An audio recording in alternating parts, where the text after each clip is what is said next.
Dès qu'il s'agit d'insectes, on n'est pas tous très à l'aise. Pourtant, celles dont je vais vous parler sont super importantes. Elles assurent 80% de la pollinisation et donc de la reproduction des plantes.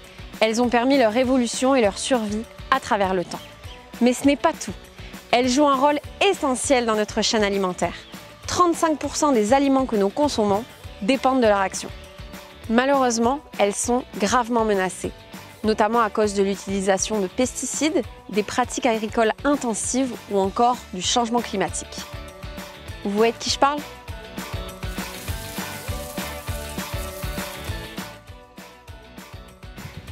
Mais non, pas le chat! Bonjour Mathilde, Bonjour. Vous êtes reconvertie à l'apiculture il y a quelques années à Naya, où nous nous trouvons actuellement. Pour commencer, pourquoi avoir fait cette reconversion? Pourquoi? C'est une bonne question. Pourquoi en fait l'envie de changement, de renouveau, d'être en extérieur? J'avais un poste dans l'administratif, dans une société de BTP. Et en fait, j'étais arrivée un petit peu à saturation de ce travail. J'avais envie d'autre chose. Donc c'était prévu que j'arrête. Dans le même temps, je me disais qu'est-ce que je peux faire? Qu'est-ce que je peux faire? J'ai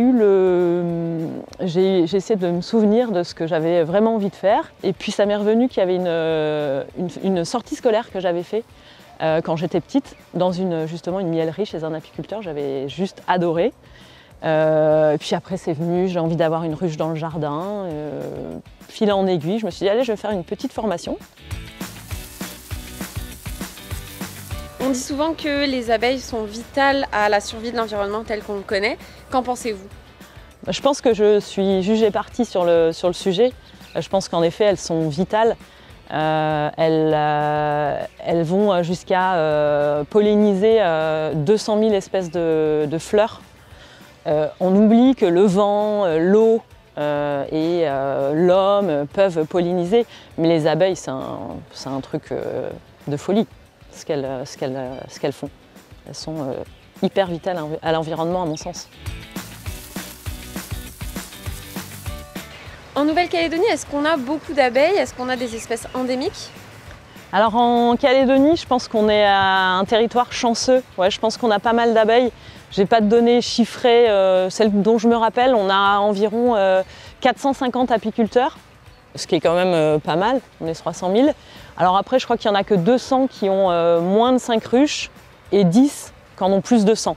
Et les deux espèces qu'on a qui sont mellifères et qui sont utilisées entre guillemets par l'apiculteur, c'est l'Apis mellifera mellifera, celle qui est arrivée en premier sur le territoire environ en 1850, qui a été importée, qui est présente sur tout le territoire calédonien et également dans les îles comme Marais. L'autre espèce, c'est Apis mellifera linguistica. Celle-ci, elle est essentiellement présente à Lifou. Enfin, elle est unique à Lifou. C'est ça aussi qui fait la particularité du miel de Lifou. Alors, je sais qu'il y a des espèces endémiques. Il me semble les avoir observées une fois dans le jardin. C'était une petite abeille noire dont je ne connais pas le nom. En fait, je sais qu'il y a des espèces endémiques. C'est des espèces qui sont non mellifères, donc dont les apiculteurs ne s'occupent pas. Depuis quelques années, on entend beaucoup parler de la disparition des abeilles à travers le monde. Est-ce que c'est un phénomène qu'on retrouve aussi en Nouvelle-Calédonie?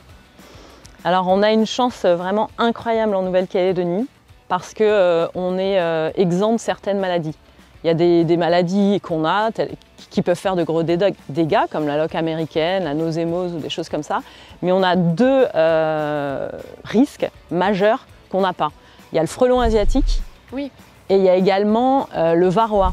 Donc je vois à ta réaction que frelon asiatique, tout le monde connaît, tout le monde a vu des images de ruches qui se font piller, ça décime les essaims et tout.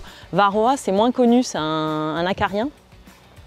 Et c'est pareil, ça peut détruire jusqu'à 50 à 90% d'un cheptel d'un apiculteur, en gros le mettre sur la paille, quoi. Et c'est quelque chose qu'on n'a pas ici en Calédonie. C'est un truc exceptionnel. Moi je trouve que dans un contexte de mondialisation comme on vit, bon, je ne vais pas faire de similaire avec le Covid, mais le Covid a réussi à rentrer.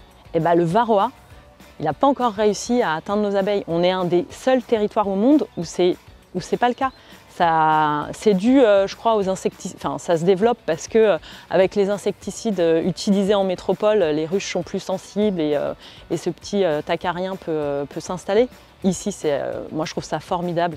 D'ailleurs, tu vois, j'en profite pour féliciter tous les systèmes le CIVAP, tous les organismes qui font un réel travail de fond pour éviter que cette maladie elle arrive. C'est un truc vraiment sur lequel on doit insister. Il ne faut pas râler quand tu fais la queue à l'aéroport pour donner ton petit papier, parce que c'est tout ça qui fait qu'on est protégé et on ne se rend pas compte de l'impact super positif que ça a pour nous ici. C'est magique. Donc la courbe démographique des abeilles en Nouvelle-Calédonie, ça va bien? Ouais, je pense que ça va bien. Ouais. Et puis, après, il y a des années avec la sécheresse, plus de pluie, ça peut être un peu plus difficile pour certains apiculteurs. Mais bon, ça reste de l'agriculture, entre guillemets, donc soumis aux aléas climatiques. Mais déjà, le fait de ne pas avoir ces deux contraintes, frelons et varroa, c'est super. Qu'est-ce qu'il faudrait faire pour protéger encore plus les abeilles? Pour les protéger encore plus, donc je pense déjà le système il est top. Il faut juste faire attention, je pense, à ce qui ne s'essouffle pas. Lors des formations que j'ai fait récemment, on voit quand même qu'il y a une réelle volonté que ça ne s'essouffle pas. Donc pour l'instant, je pense qu'ils sont vraiment au top. Ils essayent de recruter des personnes pour être agents sanitaires, pour visiter les ruches, vérifier qu'elles soient en bonne santé. Ça se fait en bon enfant. L'objectif, c'est vraiment de t'aider quand tu débutes ou quand tu débutes pas, d'avoir un petit contrôle, de t'assurer que tu n'as pas loupé quelque chose que tu aurais pu ne pas voir. Et puis c'est aussi pour le bien-être de tous les apiculteurs. Donc il y a pas mal de veille de ce point de vue-là, et pour pas que ça s'essouffle, de reformer des gens, de les informer et continuer à avoir des bonnes pratiques, à respecter les entrées sur le territoire, respecter les règles qui sont mises en place, qui sont faites juste pour protéger le territoire magnifique sur lequel on vit, quoi. D'accord. Merci beaucoup, Mathilde. De rien.